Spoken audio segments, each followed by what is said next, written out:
7 days after I buried my husband, my mother-in-law looked me in the eye and told me I was living in her house. I wish I could say I misunderstood her. I wish I could tell you grief had clouded my hearing. But I remember every word because they landed with a force I will never forget. My name is Claire Dawson.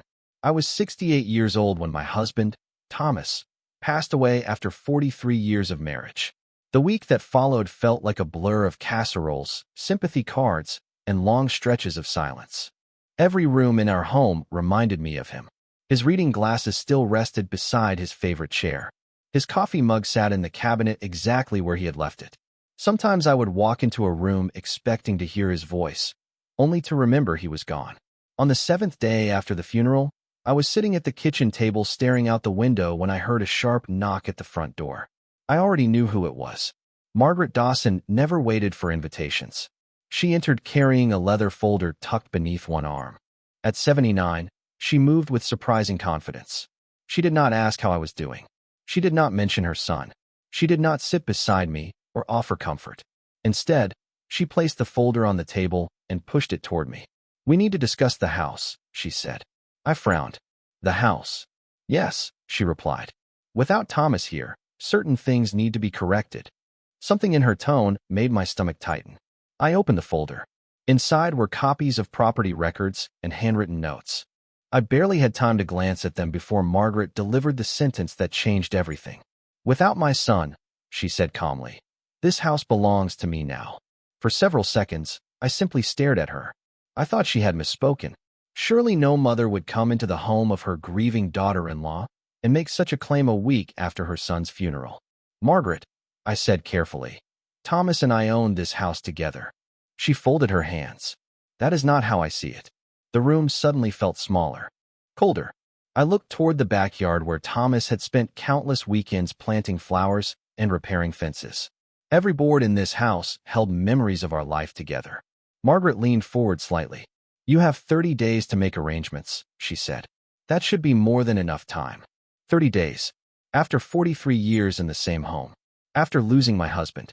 I felt grief rising inside me, but something else rose with it. Confusion. Because as Margaret stood to leave, I noticed a strange certainty in her expression. It was not the confidence of someone making a request. It was the confidence of someone who believed she had already won. After Margaret left, I remained at the kitchen table long after the sound of her car disappeared from the street. The folder she had brought sat in front of me like an unwanted guest. I did not open it again that afternoon. I could not. My attention kept drifting toward the empty chair across from me where Thomas used to sit every morning with a newspaper and a cup of coffee. The silence in the house felt heavier than ever. Grief was difficult enough on its own. Now confusion had joined it. Over the next few days, Margaret's presence seemed to expand into every corner of my life. She began stopping by without warning. Sometimes she arrived carrying boxes. Other times she brought lists. Once she walked through the living room making notes on a small pad of paper as if she were inspecting property she already owned. Each visit left me feeling less comfortable in my own home. One afternoon I returned from the grocery store and discovered that several family photographs had been moved from the hallway table. Margaret stood nearby arranging decorations I had never seen before. "I thought the space needed updating," she said casually. I stared at the photographs stacked in a cardboard box. Some of them had been there for decades. "This is still my home," I replied quietly. Margaret smiled. "For now." Those two words followed me for the rest of the day. That evening, I found myself wandering through Thomas's study. It was the one room in the house I had barely entered since his passing. His scent still lingered faintly among the bookshelves. The desk remained exactly as he had left it. A pair of reading glasses rested beside a legal pad covered in notes I could no longer bring myself to read. I ran my fingers across the spines of old books, trying to feel close to him again. That was when something caught my attention. A document partially hidden beneath a stack of folders. I pulled it free and examined it carefully. At first glance, it appeared to be an ordinary property-related form. Then I noticed the signature. My breath caught. Thomas's name appeared at the bottom, but something felt wrong. I had watched my husband sign documents for more than 40 years. I knew the shape of every letter in his handwriting. This signature looked different. Subtle differences. Small inconsistencies. Enough to make my stomach tighten. I carried the document to the window where the afternoon light was stronger. The more I studied it, the less comfortable I became. For the first time, a question entered my mind that I could not ignore. What if Margaret was not simply mistaken about the house? What if she had been planning something long before Thomas died? The question stayed with me for 2 days. I carried it through every room of the house. I carried it while watering the flowers Thomas had planted beside the porch. I carried it while folding laundry and sorting through sympathy cards that still arrived in the mail. Most of all, I carried it every time I saw Margaret. She continued appearing almost daily, moving through the house with an unsettling sense of ownership. The more confident she became, the more certain I felt that something was wrong. Late one afternoon, I returned to Thomas's study with the questionable document in my hands. Rain tapped softly against the windows. The room smelled faintly of old books and cedar wood. I sat at his desk and began opening drawers I had ignored since his passing. At first, I found nothing unusual. Pens, notebooks, tax records, receipts. The ordinary collection of a man who liked keeping things organized. Then I noticed a book resting alone on the highest shelf. It was an old hardcover edition of a history book Thomas had owned for years. He rarely read it. In fact, I could not remember him opening it even once during the past decade. Something about its placement seemed intentional. I stood on a small step stool and carefully removed it from the shelf. The moment I opened the cover, a folded envelope slipped onto the desk. My heart immediately began to race. Written across the front in Thomas's familiar handwriting were 3 simple words. For Claire only. I sat down slowly. For a long moment, I simply stared at the envelope. Then I opened it. Inside was a handwritten letter. The date at the top revealed it had been written nearly 11 months earlier. As I read, I felt the room grow quiet around me. Thomas explained that if I was reading the letter, circumstances had likely unfolded in a way he feared. He did not accuse anyone directly. That was not his style. Instead, he urged caution. He told me to examine every document carefully. He told me not to allow grief to rush important decisions. Then I reached the sentence that made my breath catch. If Mother starts asking questions about the house, read everything twice. I read the line again. Then again. Thomas had anticipated this. Nearly a year earlier. My hands trembled slightly as I turned the page. There was nothing else. No explanation. No details. Just a final sentence. Trust facts over promises.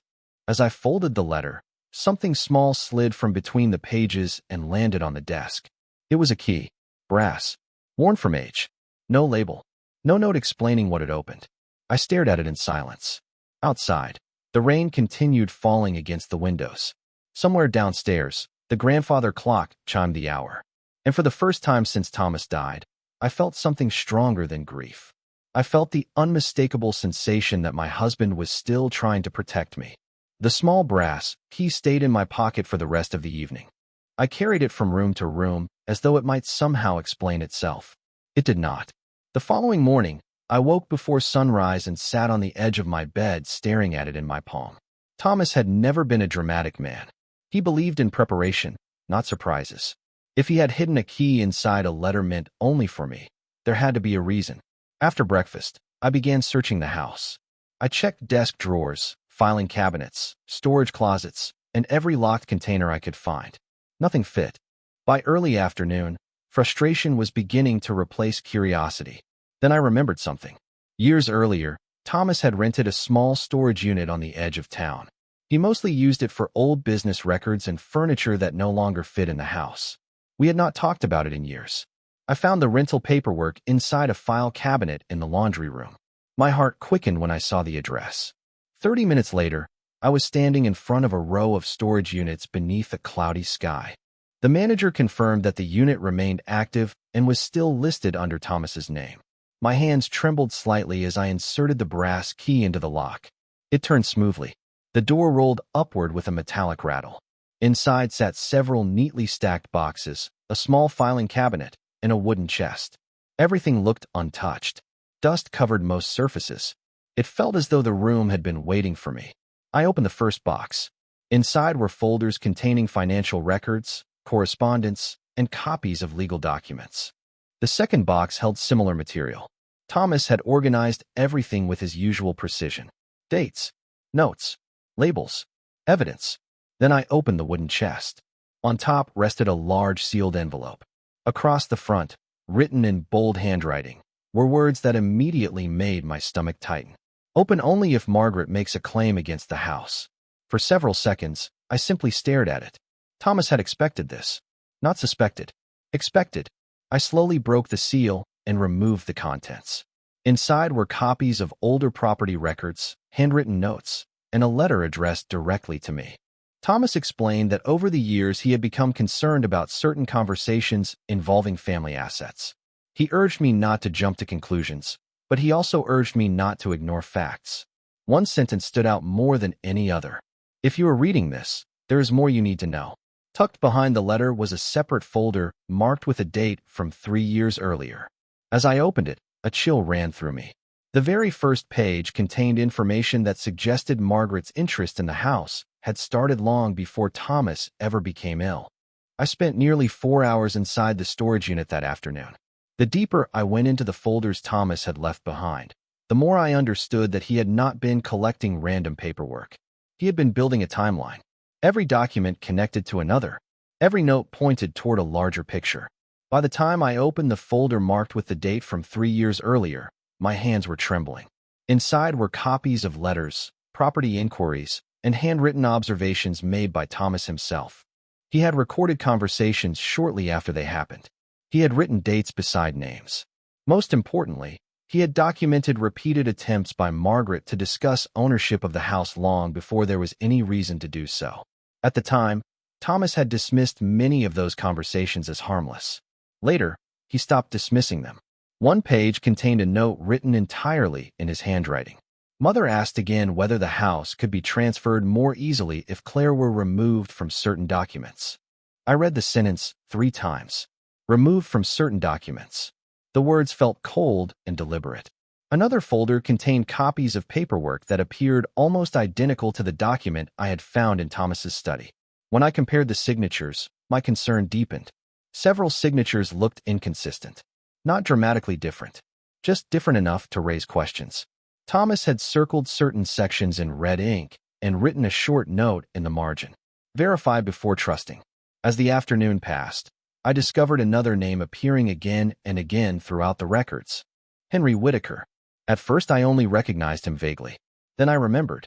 Henry had served as Thomas's attorney for more than 20 years. He handled estate planning, property matters, and family legal documents. If Thomas trusted anyone with sensitive information, it would have been Henry. Near the bottom of the final box, I found a sealed envelope containing a short handwritten message. Claire, if you have reached this point, speak with Henry before making any decisions. He knows what I discovered. He also knows what I feared. I sat back in my chair and closed my eyes. For weeks, grief had left me feeling lost and powerless. Yet everywhere I looked, Thomas had left breadcrumbs leading me forward. Not dramatic clues. Not impossible mysteries. Facts. Records. Evidence. The kind of things he always trusted. As evening approached, I locked the storage unit and drove home. When I pulled into the driveway, Margaret's car was already there. Through the front window, I could see her sitting comfortably at my kitchen table. The sight immediately unsettled me. She looked entirely at ease. Entirely confident. As though the future had already been decided. But this time, something had changed. For the first time since Thomas died, I was carrying information she did not know I had. And somewhere within that information was the reason my husband had spent years preparing for this exact moment. When I walked through the front door, Margaret barely looked up from her cup of tea. She sat comfortably at the kitchen table as though she had lived there her entire life. The sight irritated me more than I expected, but I remembered the promise I had silently made to Thomas. Facts first, emotions later. I set my purse on the counter and greeted her politely. "You are home later than usual," she said. Her tone sounded casual, but her eyes studied me carefully. I smiled. I had errands to run. She nodded slowly. For a moment, neither of us spoke. Then she slid another stack of papers across the table. "I thought these might help you prepare for your move." I glanced at the documents, but did not touch them. A week earlier, her confidence would have intimidated me. Now it only raised more questions. That evening, after Margaret finally left, I sat alone in Thomas's study and called Henry Whitaker. He answered on the second ring. His voice was calm and professional, exactly as I remembered. When I explained that I had found Thomas's storage unit and the files inside, A long silence followed. "I was wondering when you would call," Henry finally said. My pulse quickened. "You knew about all of this?" "Thomas asked me to be prepared," he replied. "We arranged to meet the following morning." I barely slept that night. My mind replayed every document I had read and every warning Thomas had left behind. By sunrise, I was already driving toward Henry's office across town. The building looked exactly as it had for years. Brick exterior, brass nameplate, quiet professionalism. Henry greeted me personally and led me into a private conference room. Once the door closed, he opened a locked cabinet and removed several files. "Thomas trusted evidence," he said. "That is why he documented everything." For nearly 2 hours, Henry guided me through records I had never seen before. Property documents, legal correspondence, notes Thomas had shared with him over several years. The deeper we went, the clearer the picture became. Thomas had not been reacting to a sudden problem. He had been tracking a pattern involving repeated attempts to influence property decisions and family records. Then Henry handed me a sealed envelope. Across the front, written in Thomas's handwriting, were the words, "For Claire if things go too far." My throat tightened. "There is one more thing," Henry said quietly. He reached into another folder and removed a flash drive. "Thomas instructed me to keep this secure unless certain events occurred." I stared at the small device resting in his palm. "What is on it?" Henry looked directly at me. A video message. One he recorded specifically for the day he feared might eventually come. The drive home from Henry's office felt different from every drive I had taken since Thomas passed away. For weeks, I had been reacting to events I did not understand. Now, for the first time, I could see the shape of what Thomas had been trying to show me. He had not spent years collecting information because he expected a fight. He had done it because he understood something I was only beginning to learn. The truth is easiest to ignore when everything seems normal. By the time I reached the house, Margaret's car was already parked in the driveway. I found her sitting in the living room with a notebook in her lap. She looked up and smiled.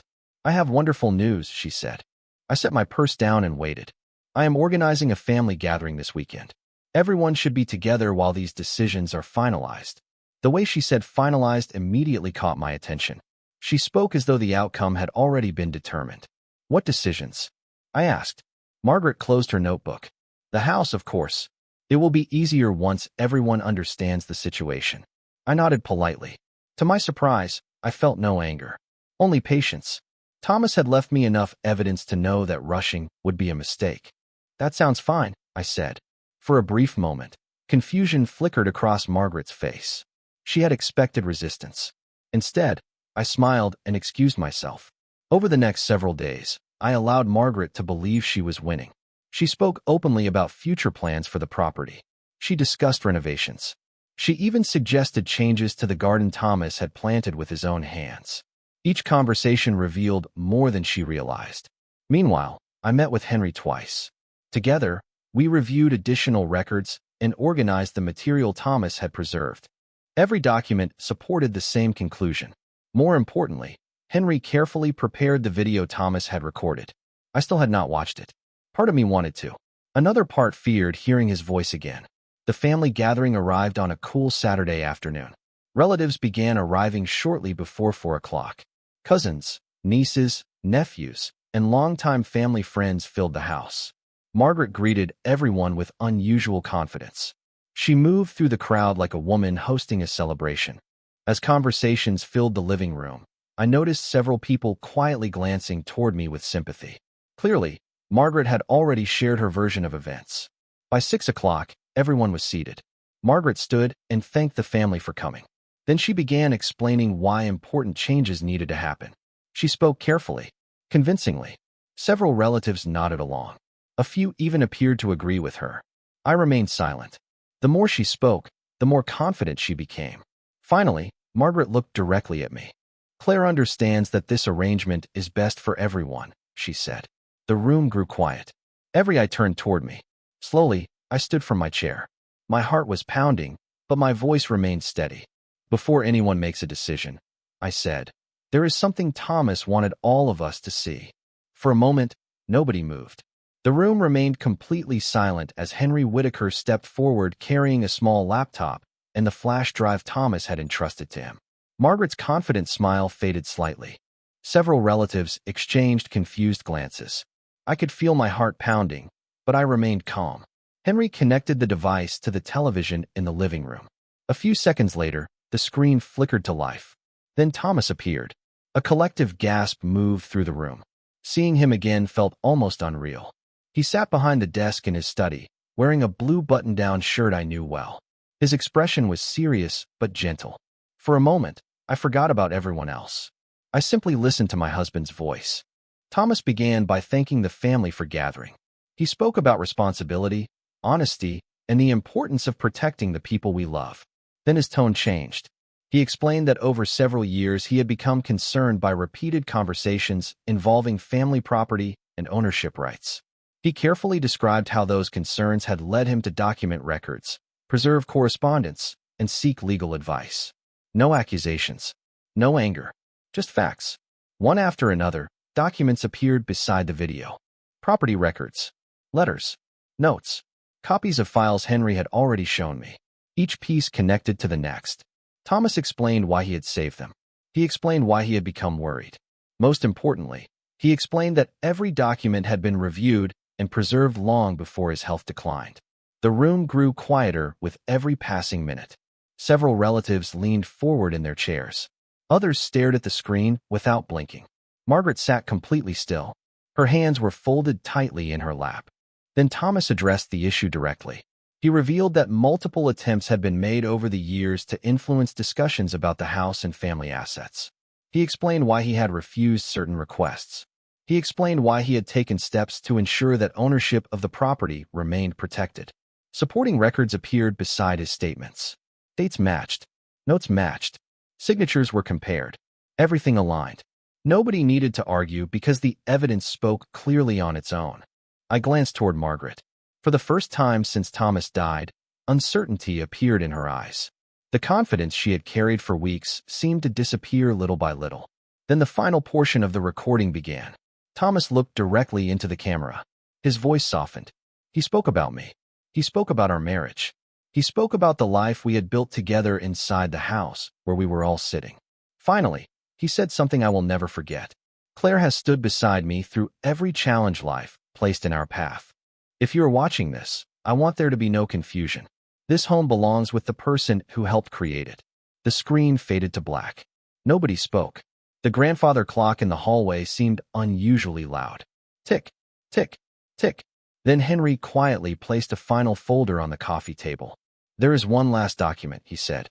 And as every eye in the room turned toward that folder, I realized the evening was not over yet. For several seconds after Henry placed the folder on the coffee table, nobody moved. The room remained frozen in silence. Then Henry opened the folder and carefully removed a final document. He explained that Thomas had signed it years earlier and had updated it several times under legal supervision. Every change had been witnessed, reviewed, and properly recorded. As Henry walked the family through the details, the remaining uncertainty disappeared. The ownership of the house was clearly documented. The protections Thomas had established were clearly documented. The intentions he had expressed in the video were fully supported by the legal records sitting in front of us. There was no confusion left to debate. There was only truth. Around the room, I watched relatives absorb what they had learned. Some looked surprised. Others looked disappointed. A few simply lowered their eyes as they realized how close they had come to believing the wrong story. Margaret sat quietly. The certainty she had carried into the gathering was gone. For the first time, she seemed unsure of what to say. Eventually, one of the relatives spoke. Then another. Questions were asked. Documents were reviewed. Henry answered each one calmly. Every answer pointed back to the same conclusion. Thomas had anticipated the situation years before it happened. He had taken every reasonable step to protect the life we had built together. The gathering slowly began to break apart. Family members stood, collected their belongings, and prepared to leave. Several stopped to hug me. Others offered quiet words of support. No one argued. No one raised their voice. There was no dramatic confrontation because none was necessary. The facts had already done their work. As the evening drew to a close, Margaret approached me. For a moment, neither of us spoke. The house felt strangely peaceful. Finally, she glanced around the room and lowered her eyes. I had imagined this moment many times during the previous weeks. I thought I would feel anger. I thought I would want answers. Instead, I felt tired. Not defeated. Not bitter. Simply ready to move forward. Margaret left without another argument. I watched her car disappear down the street and felt something inside me finally loosen. The weight I had been carrying since Thomas died began to lift. Later that night, after everyone had gone home, I stepped onto the back porch. The air was cool and still. The garden Thomas loved stretched quietly beneath the moonlight. I sat in the chair where we used to spend summer evenings talking about everything and nothing.